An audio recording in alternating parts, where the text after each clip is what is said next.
कोकणातील प्रत्येक अपडेट जाणून घेण्यासाठी आजच माझे कोकणच्या सोशल मीडिया प्लॅटफॉर्मला लाईक, फॉलो आणि सबस्क्राइब करा।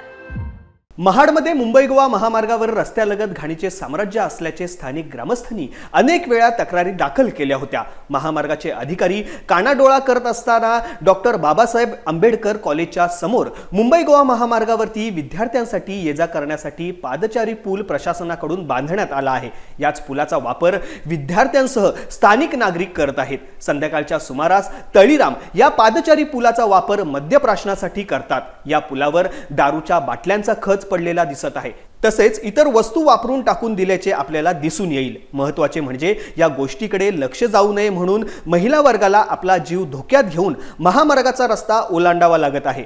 या गोष्टीकडे मुंबई गोवा महामार्गाचे अधिकारी तसेच पोलीस अधिकारी लक्ष का देत नाहीत असा सवाल सामाजिक भाजपा कामगार लोकनेते नागेश देशमुख यांनी केला आहे।